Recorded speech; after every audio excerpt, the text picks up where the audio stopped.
Praise the lord. యేసునామమే జయము. మన రక్షకుడు మన విమోచకుడైన యేసుక్రీస్తు అతి పరిశుద్ధమైన నామములో అందరికీ వందనాలు.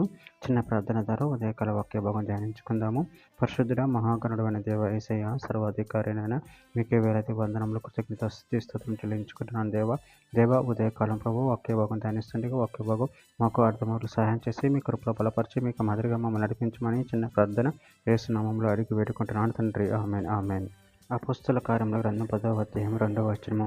అతడు తన ఇంటి వారందరితో కూడా దేవుని యందు భయభక్తులు కలవాడై ఉండి ప్రజలకు బహు ధర్మం చేయుచు ఎల్లప్పుడూ దేవునికి ప్రార్థన చేయువాడు. ఆమెన్. దేవుని వాక్య భాగం దీవించును గాక.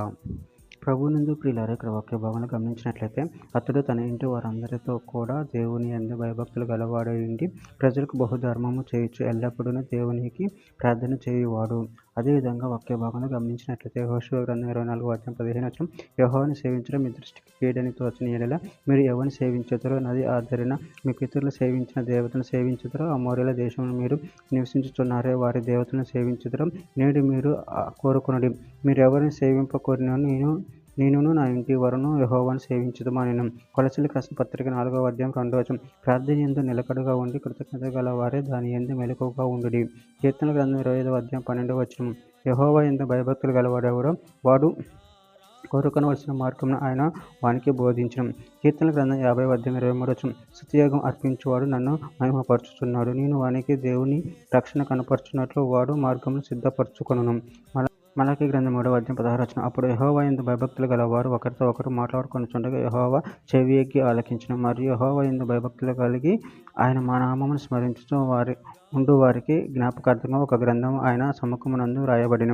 లూకా సువార్త 21వ అధ్యాయం 36వ వచనం. కాబట్టి మీరు జరగబోవు వీటినెల్లను తప్పించుకొని మనుష్య కుమారుని ఎదుట నిలవబడుటకు శక్తి గలవారగునట్లు ఎల్లప్పుడూ ప్రార్థన చేయొచ్చు మెలకువగా ఉండడని చెప్పెను. ఎఫెసీయులకు రాసిన పత్రిక 6వ అధ్యాయం 18వ వచనం. ఆత్మ వలన ప్రతి సమయమునందున ప్రతి విధమైన ప్రార్థనను విజ్ఞాపనను చేయొచ్చు ఆ విషయమై సమస్త పరిశుద్ధుల నిమిత్తము పూర్ణమైన పట్టుదలతో విజ్ఞాపన చేయొచ్చు మెలకువగా ఉండుడి. చివరిగా ఒక మాట. తిమోతికి రాసిన మొదటి పత్రిక 2వ అధ్యాయం 8వ వచనం. కావున ప్రతి స్థలమందును పురుషులు కోపమును సంశయము లేని వారే పవిత్రమైన చేతులెత్తి ప్రార్థన చేయవాలని కోరుచున్నాను. ఆమె. దేవుడి వాక్య భాగం దీవించిన కాక చిన్న ప్రార్థన చేసుకుందాము. పరిశుద్ధుడ ప్రేమ గల దేవ యేసయ్య, నాయన మీరు ఇచ్చిన వాక్యదాన్ని బట్టి కృతజ్ఞతలు చెల్లించుకుంటున్నాను తండ్రి. నాయన మీ మెలకువగా ఉండి ప్రార్థన చేస్తూ నాయన నిన్ను మహిమపరిచేవారుగా కనపరిచే శక్తిని బలాన్ని మాకు అనుగ్రహించి మీ ప్రేమ కృపలో మమ్మల్ని బలపరిచి స్థిరపరిచి మీకు మాదిరిగా మమ్మల్ని నడిపించమని చిన్న ప్రార్థన నామములో అడిగి వేడుకుంటున్నాను తండ్రి. Amen amen amen.